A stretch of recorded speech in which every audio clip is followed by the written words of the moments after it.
Welcome to the Brad Michaels Show. Been a long time since I've actually done a show for the Brad Michaels Show, and this is something that has been discussed, and I didn't know if I really wanted to do it, and then the war on Ukraine happened, and I started to get tugged and pulled in several different directions, and I finally decided that maybe it was time to go ahead and fire this thing back up again, and build the audience back and get people to understand exactly what's going on and exactly what the ramifications are for this as we move forward in today's society and we try to move forward with things. I have with me my producer, Victor, is here, and he's going to join in on the conversation. I've been teasing him. I've got like my own Mr. Snurdly. So, Can't say I know who that is. I'm one of the young bucks. he was, if you ever listened to Rush Limbaugh, he was constantly referring to Mr. Snurdly. And if you called in to Rush, you got screened, usually by Snurdly. But listen, folks, like I said, it's been a long time, and a lot of things have changed. Obviously, we have a new president, and Joe Biden, probably the most inept. I joke around about it. I think that they wake him up every morning and they say, Mr. Biden, it's time to get up. You know, you are the president of the United States. And I think he just looks at him and goes, I am? What's your take on that, Victor? You've actually been listening to a lot more of the news in recent months than I have, because I kind of cut it out. Yeah, it's kind of depressing to just, at the very least that this is who we chose. Not that, Trump had his flaws and everything. And granted, he's not the greatest of quote unquote traditional politicians, but his policy was sound. His foreign policy was sound. His domestic policy was sound. But Biden, you just don't know who is really pulling the strings. And that's the part that scares me the most. It scares me also, because I said that yesterday. I don't think he's pulling the strings at all. And one of the biggest, probably the biggest thing that points to the fact that he's not pulling the strings, he's just a spokesman for whoever is, because he never takes questions at a press conference. And the reason he doesn't take the questions, it's not because he's going to stumble over the answers. It's because he doesn't know what the answers are supposed to be. Because nobody's prepped him on the answers, because they don't know what the questions are going to be. So they march him out there, and they give him some talking points, and he's on a teleprompter, and he bumbles over that. And then as soon as everything is done and the press is trying to ask questions, he's escorted off the stage. He's escorted out of the room, and he's not taking questions. So who is in the background running the show? That's the biggest thing we need to know. Yeah, if you want to put your little tinfoil hat on, you start talking about the deep state, which, it's kind of like one of those borderline conspiracies where, like, it's kind of not a conspiracy if you really think about what the deep state actually is, which is like these senators and these judges and these congressmen who've been in power for 40, 50 years who make $200,000 a year but are worth $20 million. Like, you start making these connections, and, the deep state, quote unquote, which is a polarizing term per se, it is a very polarizing term, and it's one that, in today's world, depending on what side you're on, you're going to be involved and accused of being in some kind of a conspiracy theory, if you will. It doesn't matter. Because if you disagree with one side or the other side is going to accuse, you're just full of conspiracy theories. So, let's talk about the war on Ukraine. We knew this was coming. We knew as far back as, I believe, January, as they started to put their troops up closer to the border with Ukraine. The small standoff over that period of time, is he going to, is he not going to? I think anybody, and especially even in our military-industrial complex, they had to know that this was going to happen. Vladimir Putin has always thought that Ukraine belongs to Russia. If you go back to World War II and you go back to before NATO and before we set all this stuff up, Ukraine was a part of the Soviet Union. It was a part of Russia, as is Belarus. You had blocks of Poland. You had, obviously, East Germany was under Russian control. So he wants to remake the current Russia back into what we had during the Soviet Union days. With that on the table, what do you think? Is Ukraine his end goal, or does he go through Ukraine? He now has complete control over those pipelines. He shuts off Europe. He shuts off most of the NATO countries from being able to get gas and oil. Is he going to go into Poland? Is he going to go into Germany and try to reestablish East Germany? Well, I mean, I guess that's the big fear, right? Is him, going into Poland, going into Germany, and taking over these trying to take over these countries. Like, we can allude back to in the past, but with Putin, I think Putin is a pretty straightforward guy to understand. He's a thug. He's a dictator. He bullied himself into power, and he's former KGB, very smart, very aggressive, very sociopathic person. So I think he said it repeatedly. His goal is to reunite the Soviet Union. He wants the Soviet Union to be its former glory, as what it was during the peak of the Soviet Union. And obviously the collapse in 1991 and all that good stuff. Sure. But I think that his ambitions are more than financial. They're more of like a legacy thing. Like, he wants his name to be remembered in the times and the histories of when you think about Russia in 2021 or 2022, of everything that he's done, to bring Ukraine. Obviously, Ukraine used to be the capital of the Soviet Union, and then it split off and it wants to be a more Western state. But Putin can't really have that, because now you have a huge, quote unquote, what can be a potential ally in Ukraine now with Western alliances, where now we get back to like the Cuban Missile Crisis. Now NATO's going to put nukes in Ukraine where you can launch them before any kind of detection. So I think that Putin is really just trying to reestablish Russia in like the world conversation, because Russia's economy is trash, comparatively. It's especially trash now with the sanctions. Especially, that we're but putting on. the if I remember correctly, the Russian GDP of the entire country of Russia is the same as like Florida. Exactly. Yeah. So it's like a small European country. The only thing it has is natural resources and nukes.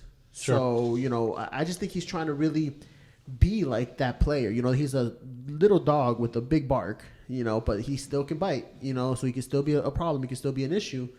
But I think his plans are more legacy driven than politically driven. I want my legacy to be the guy who brought Russia back to its former glory. Very true.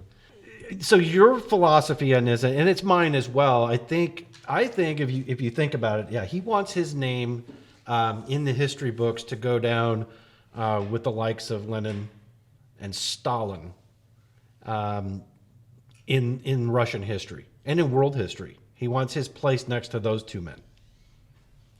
Yeah, I think that makes the most sense. And if you really think about it from like, he's talked about it openly. There's a really, my brother was telling me about it, that there's this, his most recent speech about, not the most recent, but like right before he invaded, he had this giant speech about what he's doing. He went into history and like the significance of Ukraine and all this other stuff. And he really lays out what he wants, like, and what his mentality is. And it's very clear that it's Soviet Union greatness. Yeah. We want to be a player in the national circuit. Well, he wants to be on the same stage in that realm. He wants to be on the same stage with the United States and China as the three world powers, which technically we already are, but he's got to go in here and make his statement and bring, as we've said, he's got to bring Russia back to its glory days, in his opinion. Now, here's an interesting situation that is now taking shape. This was actually published yesterday. Actually, 2 days ago. Yesterday, I'm sorry. Less than 24 hours ago, this was posted that U.S. intelligence officials are now starting to realize, or they're fearing, that the threat of a nuclear threat is likely increasing as Putin is losing this war. Everybody says that to occupy Ukraine, probably not feasible. So his goal in Ukraine is obviously what we're seeing them do now by getting ready, and they're starting to surround Kyiv, is to topple the government and insert his own puppet government. But then, as we've brought up, does he move forward? Does he move on Poland? Does he move into the eastern bloc of Germany and try to take that over again and get back to where we had the Berlin Wall? These are all different types of questions for debate. You hear certain people saying things on both sides of it, of whether or not they believe that this is something that's going to happen.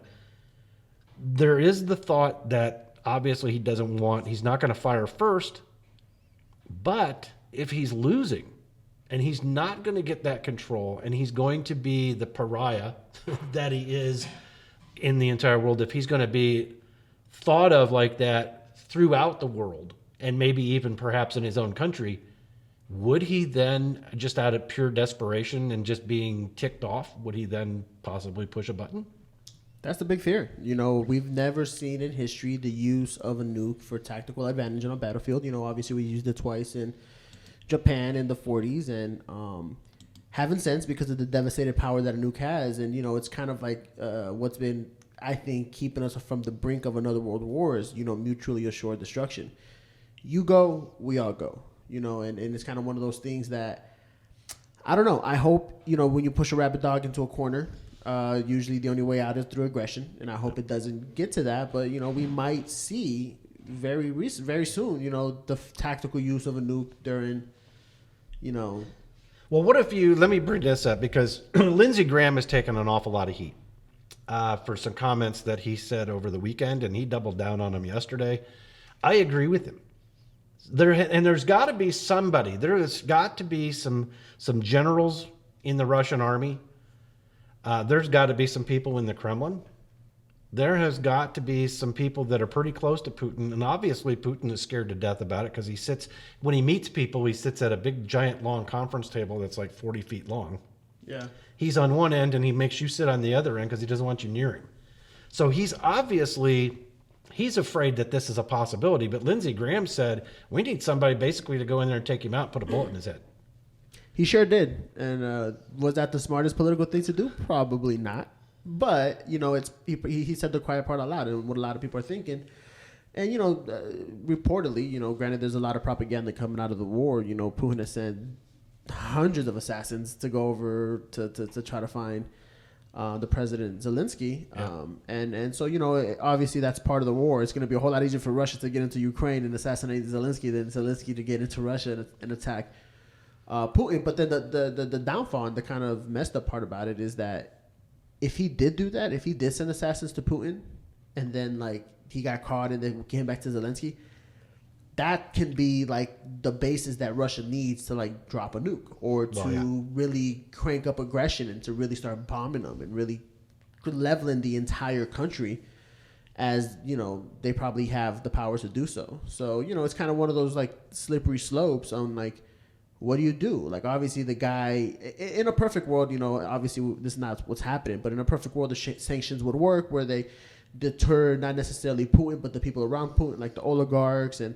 all the Russian millionaires and billionaires that, you know, now their yachts are getting seized. They can't they can't participate in the world banks, and all these people put this pressure on Putin, and either Putin subsides or there's a coup and they kick Putin out, which it's not really likely. In a perfect world, that's like kind of the outcome where these sanctions would come into play. But is that going to happen? Probably not. Probably not. I don't see that happening. We've not seen that type of. We haven't seen anything like that happen in Russia, at least in my lifetime.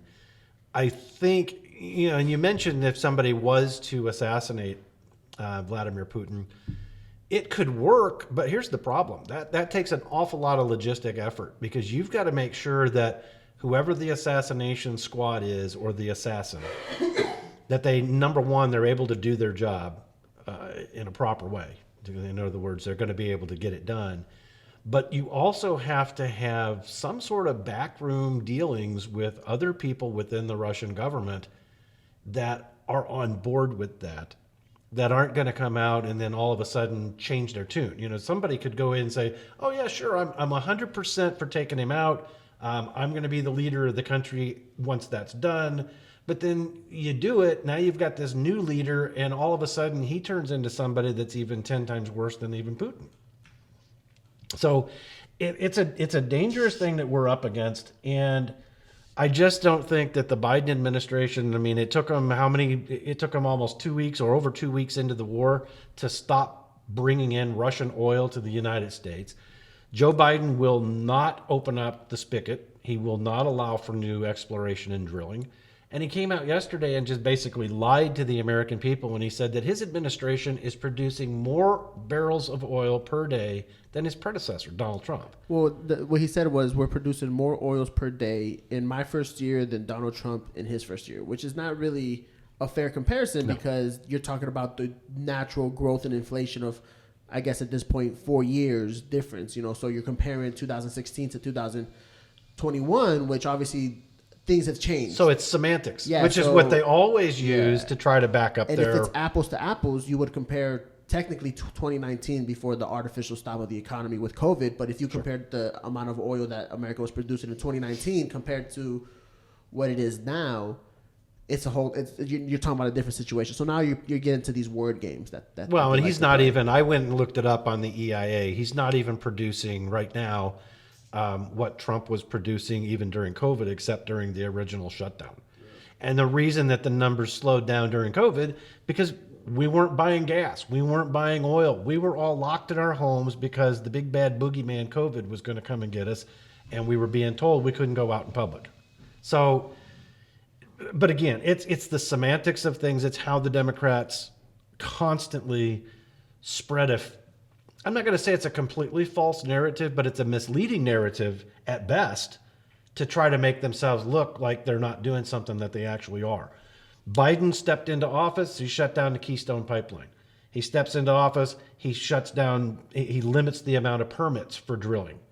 And he said, there's plenty of places out there, like 9,000 leases or something, that they can drill on and they can extract oil.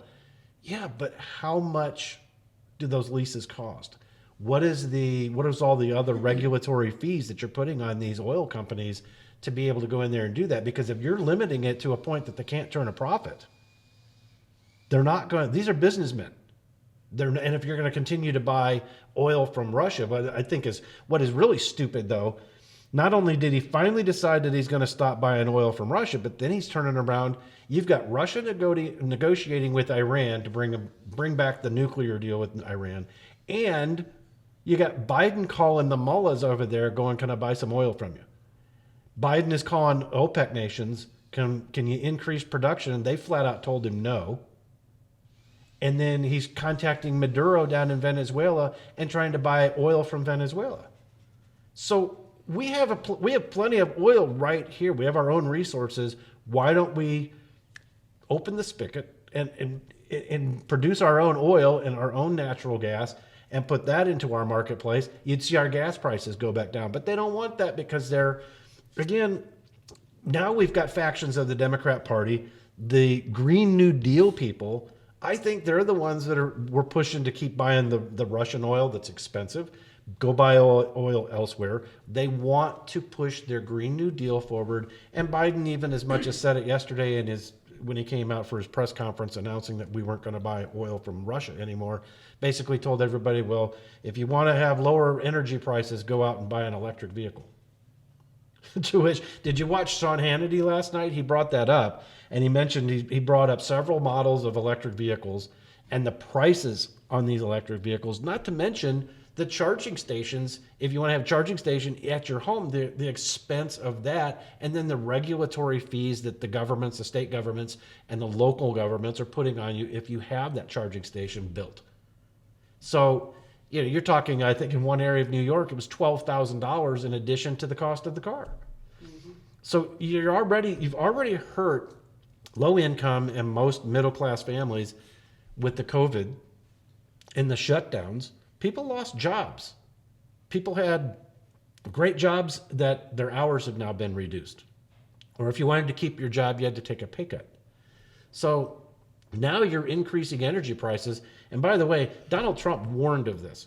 He told everybody during the campaign in 2020 that if you put Joe Biden into the White House, you are going to be paying $7, $8, maybe even $9 or more per gallon of gasoline. Just last night, they showed it. I believe it's probably in Beverly Hills, but premium plus gasoline, $7.55 a gallon. And in just the last week, I noticed right here in Las Vegas, it went up, 50 cents? Almost overnight. So, and here's the thing. I get it. I understand what a lot of liberals want. Liberals, they have this view of the world that everybody is peaceful, everybody has the home, everybody has that roof over their head, everybody has food on the table, and everybody has freedom to just go and do what you want. And there's no bad guys in the world. Well, unfortunately, that's a pipe dream.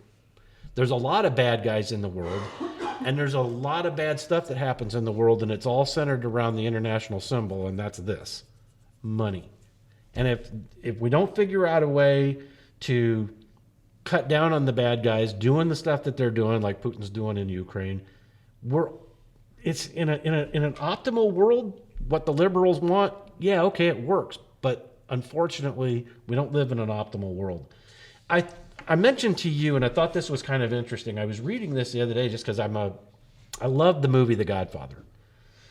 This is the 50th anniversary of The Godfather. It came out in 1972. Great movie. You've seen it, right? Sadly, I have not seen The Godfather yet. Wow. Yeah, I gotta catch up on that. I've seen a lot of the old school mom movies, but The Godfather has slipped my my privy as of yet. Wow. All right. Well, I'll tell you what. It is coming out on 4K digital, I believe, on the 22nd of this month. I'll get it because I want a copy of it anyway. They said it's absolutely incredible. I'll get a copy of it, and we'll have a Godfather marathon, and That works. We'll get you caught up. But this was an article. It was an opinion piece. The Godfather at 50, set among the American mafia of the 40s. But Coppola's film is unmistakably a film of the disillusioned 70s. This was written by Daryl Sparks, who's a senior lecturer for media studies and production at the University of Southern Queensland. And he said that The Godfather, when it was released, of course, we all know it won a lot of Oscars, won Best Picture, Francis Ford Coppola, Best Director, I believe. But it's the story, for those of you that haven't seen it, it is the story of an aging mafia don, Don Corleone, and his family in New York City, and it takes place between 1945 and 1955. And it's the trials and tribulations of running a criminal organization. There are two timelines, he said, that need to be looked at when you're watching The Godfather. When it was set, again, 45 to 55, and then when it was made, early 70s, released in 72. They are inextricably linked, yet polar opposites of the moral, cultural, and social fabric of the United States. So I'm not rattling pages. I have it pulled up here on the internet. I'm going to just read it from this. It was incredible because what I want to do, the reason I'm bringing this up, folks, I want to show you something that times don't change. We have ideals. Every generation comes along with their own ideas and their own moral agenda, and they think they're going to make everything better. And then they get trapped. And The Godfather is a perfect example of that. So post-war optimism, we're talking about World War II, coming out of the devastation and the destruction and the loss of life of the Second World War, Americans had a newfound sense of optimism that the worst was behind them. After years of uncertainty and stress, people yearned for a normality in the mundane in their suburban houses, their family life, their 9-to-5 job. They believed in governments, and they believed in traditional institutions to look after their interests and their well-being. Now, new opportunities and even distribution of wealth created through the low war unemployment, that incentivized growth, and it created an advanced consumer economy which drew both legitimate and illegitimate businesses because, let's face it, during the 1940s and 50s and even into the 60s, organized crime flourished. All right. So with easy money to be made, as I just said, the mafia groups flourished. This is the world where we find the Corleone family, Italian immigrants who sought a distorted vision of the American dream through theft, extortion, and violence. Vito Corleone, played by Marlon Brando, he wants to continue with the old ways. He's suspicious of the new trade in drugs that was offered to him by the Tattaglia crime family. His son, Michael, played by Al Pacino, has experienced life outside of the mafia world. And he wants to change the entire structure of the organization, and he's vowing to make the Corleone family legitimate. So what happens next is as much a statement on the character arc of Michael as it is about a statement of when The Godfather was made. And this is where this article and this opinion piece actually starts to get really interesting. A new war for a new generation. By 1972, the social and cultural norms had shifted dramatically. People, especially young people, had grown increasingly suspicious and disenchanted with both government and the institutions that had grown post World War II. While many saw that the Second World War was a moral war, they didn't express the same feelings towards the Vietnam War. A lot of Americans actually saw America, or a lot of young people saw America as the immoral aggressor in Vietnam. The 1960s had started out as a decade of hope, full of idealism. Young people were not happy with continuing the ways of the past, and they wanted change. They were leading the charge for the better. So in the 1970s, it was dawning on the Woodstock generation the values they had fought for were not coming to fruition. The ongoing Vietnam War, the publishing of the Pentagon Papers, and the unraveling Watergate scandal had all added to their disillusionment. Despite the cries of revolution, the old institutions kept a strong grasp on the mechanisms of society. This all becomes a metaphor for The Godfather. The Godfather argues the principles of a generation are often corrupted by the realities of the times. As with the lost ideals of the 1960s, Michael is then confronted with pragmatism of running a criminal organization. The Corleones could never be legitimate. The institutions of the past are just too powerful. So it's a line that goes back to another Godfather movie. I may bring that up, and I can't remember if the guy goes into the article on that. Just like a big Italian opera, the film sways between personal loyalties, betrayals, and consequent ruthless murders. At the end of it all, Michael, a man of morals who desperately wants to transform the world into something better, falls back down the rabbit hole of the past. He takes over the family business, and he's forced to be even more cunning and more ruthless than his father ever was. The one figure who stood for light turns out to be the darkest of them all. There will be no change from the past. That is, folks, that's what we see from generation to generation throughout history. The younger generation comes in, they're all full of ideas, love and peace, and we're going to change the world. And then they realize that the institutions that have been developed for however many years going back, okay, they are too powerful. Government and the institutions of government are just too powerful. You're not going to be able to make that type of change. And when you find that out, that's why we end up with career politicians, because many of them find out that a career in politics, it's legal, but it's actually probably just as bad as The Godfather. It's an organized crime. And Michael said that in The Godfather 3. He said, the higher up I go, the crookeder it gets. So the higher up he went, the more he tried to legitimize the Corleone family, he realized that the senators and the presidents, they were just as bad, if not worse, than the mafia dons. So I found that very interesting, because that's part of the battle we have in the political spectrum here in the United States and elsewhere in the world. You have the younger generation that starts believing what the politicians are telling you because they're misleading you. Once they have your vote, they pull the rug out from under you. Victor, your comments or thoughts on that? I think that's basically it. I mean, the biggest gang in the world is the U.S. government, basically. You know, it's I was I don't want to say fortunate or unfortunate enough to be raised in a very particular side of town and south side of Los Angeles, off by the coast, close to Long Beach, and it wasn't the safest, and we had our deals with gangs and hood activities. So it's understandable. Like, if you want to gain power, what you see these governments do is exactly how you would gain power in a neighborhood. If it's everything is like it's a playbook. It's you follow A, B, C, D, and you can control X amount of people. And politics is a playbook. And the political playbook, it may change over time, but it's not going to completely change. You always hear that term, a leopard's not going to change its spots. All right?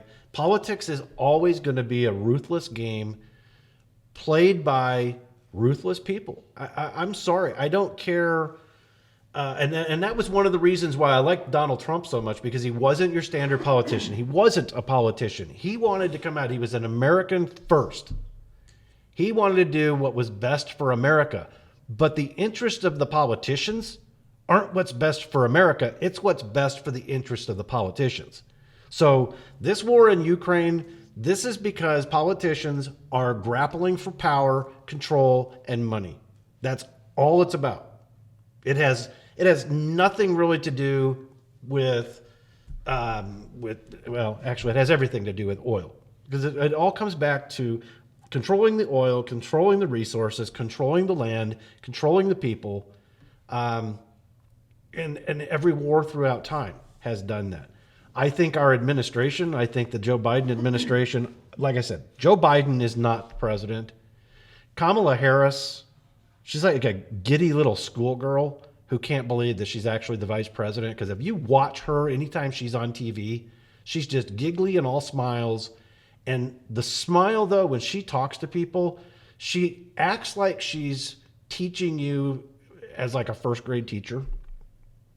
But if you really study her mannerisms and the way that she talks to you, she is condescending. She is talking down to you because you're stupid and she's smart. Thoughts on that? I agree. You know, it's infuriating. It's like, you know, they say we're doing this to protect you. We're doing this for your safety. We're doing this for your well-being. Well, why don't you let me make the decisions for me and my family? You know, And that's the way it was supposed to be. She all but slept her way to the top. Oh, yeah. You know what I'm saying? She when she was DA, she was sleeping with, what's it, Willie Brown or Willie something Brown, like that. San Francisco mayor. Yep. And, you know, he basically came out in the interview and said, yeah, you know, I just brought her with me everywhere I went, which is kind of the same thing that, Zucker did at CNN with that other chick. You know, how, you know, for 20 years they've been sleeping with each other, and wherever he went, she went, you know, and it's, hey, you know, I'm not really one to knock somebody's hustle. Like, if that's the way you get to the top, that's the way you get to the top. But doesn't mean you're gonna be good at it, you know. And she's absolutely terrible. She's been very successful in failing up, is what I would say. Yeah, and it's interesting, as I was talking about that yesterday with some other people, and I said, you know, she should not be. First of all, she shouldn't be vice president. She's not qualified. But then again, we got a president that's not qualified. But you know, my personal feelings on that he's not even the president. I don't know who's controlling the clock. Very disturbing what's going on in Ukraine. Women and children buried under smoldering rubble after Putin's forces. They just bombed a maternity hospital, and that's the developing story. Let me go ahead and see what they're saying on that one. There is a photo of it. It had just emerged today. An injured pregnant woman in the showing, actually, after the shelling on a maternity hospital. It left at least 17 injured. Talking about the injured and the killed, you know, he's going after civilian populations. I find it very interesting that people want to sit here and talk about rules of war and how he's violating the Geneva Convention and he's committing war crimes. Well, of course he's committing war crimes. And if we end up defeating him and we capture him, we'll probably end up trying him. But why would anybody, you want to sit there and talk about, well, he's not following the rules of war as established under the Geneva Convention. Folks, it's war. I'm sorry, but there are no rules. All right? He's going to do what he can to demoralize the citizenship of Ukraine, get the citizens to walk out and put their hands up and say that we give up, and force Zelensky and the Ukrainian government to surrender. And that's the death of them, because they're going to get killed. What was it? Already 3, and it's got to be counting. I'm sure I knew over the weekend they talked about, I guess, 3 mercenary squads trying to take Zelensky out.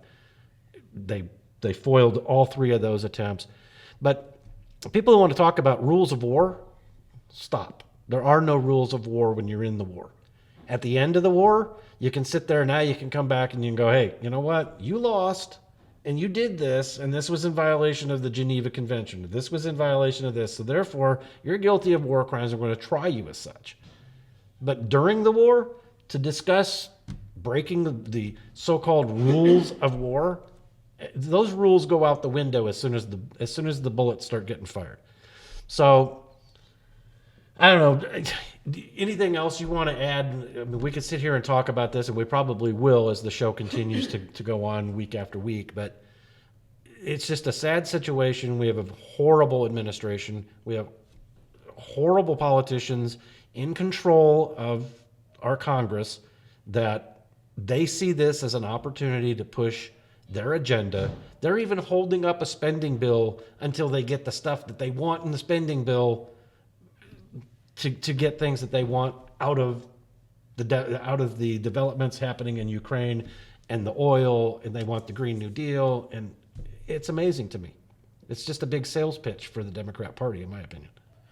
Yeah, what the only thing I really have to say is just do your own research. It's blatant. It's right in front of you. Like in anything, the truth is always the last to come out. So I would advise everybody to listen to people on the right and listen to people on the left, and usually what they're saying in conjunction is usually the truth, and you can see for yourself. Like what's really going on, and it's kind of complicated. And it's really hard, and it's a lot to pay attention to, but.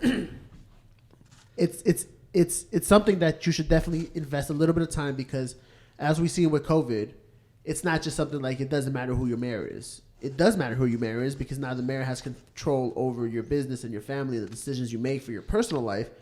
And knowing who that person is way more important than not knowing who that person is. Well, you mean the mayor or your governor? Everybody. Yeah. Mayor, governor, anybody in city government. council, your judges. All of that. You should know what their policies are. And it's more important to know about them locally than it is nationally, because locally will impact your life a whole lot more than nationally will. But, just do your own research. Just read, listen to a podcast, watch the news, watch different types of news, and you'll see. And it's depressing. It's kind of scary, but it's the truth. And make up your own mind. You have to make up your own mind. One last thing that I want to bring up, because I want to point this out. This is how bad the politicians are. And for people that listen to the old Brad Michaels show, and you notice we cleaned it up. But I have always railed against the Democrats especially, but Nancy Pelosi has always made me sick. Now, she was in favor of banning the Russian oil imports into the United States, and I'll give her kudos for that one. But what I don't like that she has done, and what she came out and said originally, she basically attacked the American people and said that you are responsible. You American people going out here and buying oil and gas, you are financing Putin's war against Ukraine. That is not right. Because the American people, we're only buying gas and oil at the pumps that you're supplying to us. So it's the U.S. government, Nancy. It's Congress that's approving those purchases. You're the ones that are funding it, not the American people. So I took great offense to that comment. Now, I am glad that she favored banning the purchase of Russian oil, and we've finally done that. But it's not enough. The sanctions are not enough. Now, I agree with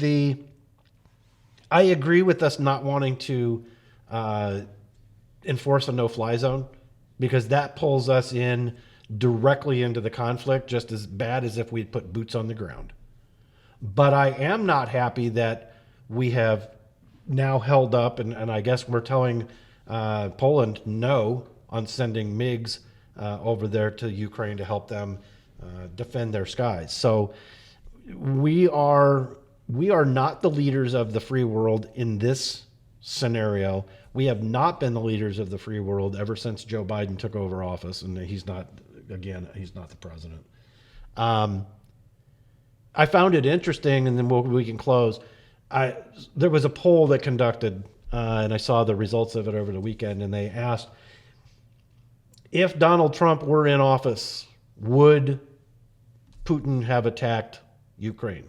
60% of the respondents said no. So there you have it. Scary times. And I'm telling you, if you want something to happen, you have to do this. Call your congressman, call your congresswoman, call your senators, call your governor, for crying out loud. Tell your governors to get up off their ass and do their jobs. this is a sad situation. We will keep our eyes on this. We will develop our own commentary, and we'll be back probably. Let's see, this is Wednesday. We'll probably be back. I would say probably next Wednesday with another episode. But this is the all new Brad Michaels show. I'm Brad Michaels, along with my producer Victor. We want to thank you for joining us, and we will see you next week. Stay safe.